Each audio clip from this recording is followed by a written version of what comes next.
Welcome back another review of WikiLeaks. Chapter 1 से शुरू होने वाला युद्ध अब चैप्टर 4 के अंदर ख़त्म हो चुका है, जिसके साथ ख़त्म हो चुके हैं हमारे जॉन विक भैया। जी हाँ, ये एक बहुत बड़ी ब्रेकिंग न्यूज़ है। अब इसकी डिटेल में आपको वीडियो में थोड़ा सा आगे जाके बताऊंगा, लेकिन उससे पहले मैं आपको ये भी बताता चलूँ कि इन 4 चैप्टर के अंदर जॉन विक ने हाई टेबल को और हाई टेबल ने जॉन विक को बहुत ही ज़्यादा टफ टाइम दिया है, जिसकी वजह से जॉन विक को अपनी फैमिली खोना पड़ी और अपने प्यारे दोस्तों को भी खोना पड़ा। लेकिन उसके साथ साथ हाई टेबल को भी अपने काबिल गुंडों को भी खोना पड़ा। तो जी हाँ, आज हम रिव्यू करने वाले हैं जॉन विक 4 मूवी का।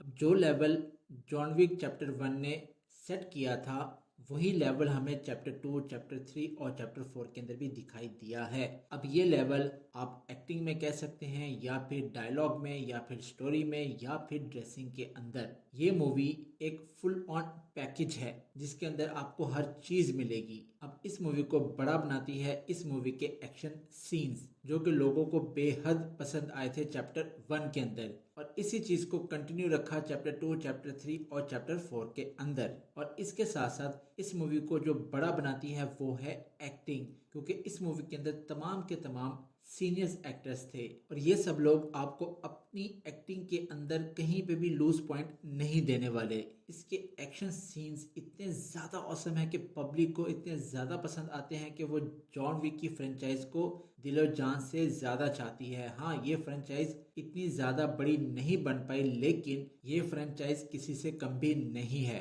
अब इस मूवी के अंदर कुछ एक्शन जो सीन्स दिखाए गए, यानी कि एक्शन सीक्वेंस दिखाया गया, वो इतना लंबा था कि कहीं कहीं पे मुझे बोरियत भी महसूस हो रही थी। अब ये चीज़ बाकी तमाम यूजर्स के साथ नहीं है, क्योंकि जॉन विक सिर्फ और सिर्फ जानी जाती है अपनी कमाल की एक्शन सीन्स की वजह से। लेकिन भाई साहब, इस मूवी का जो क्लाइमैक्स का फाइटिंग सीक्वेंस था, उस सीक्वेंस ने इस मूवी को बहुत ही ज़्यादा अप कर दिया था, क्योंकि उस फाइटिंग सीक्वेंस के अंदर पब्लिक अपनी सीटों से उछल उछल कर सीटियां बजा रही थी। इतना कमाल का एक्शन सीक्वेंस कि मेरे भी रोंगटे खड़े हो गए थे एक टाइम के लिए। और उस टाइम पे मैं यही कह रहा था कि काश जॉन विक चर्च सही सलामत पहुंच जाए। और इस मूवी के अंदर जॉन विक को भी ये चीज़ समझ में आ चुकी है कि हाई टेबल से लड़ना नामुमकिन है और हाई टेबल को ख़त्म करना भी नामुमकिन है, क्योंकि हाई टेबल जो है 12 क्रिमिनल फैमिली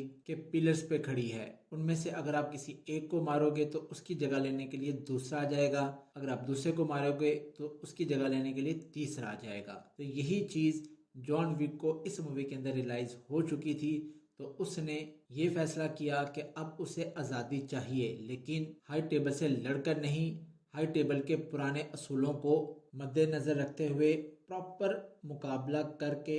अब जॉन विक को अपनी आज़ादी मिली, जैसी वो आज़ादी चाहता था सेम वैसी, क्योंकि इस मूवी का जो विलन है उसने ये कहा था जॉन विक को कि हम जिस दुनिया के अंदर रहते हैं, जो श्राप हमें मिला है, हम इसके साथ ही जिएंगे और इसके साथ ही मरेंगे, इससे हम आज़ाद नहीं हो सकते। लेकिन जॉन विक ने ये आज़ादी हासिल की।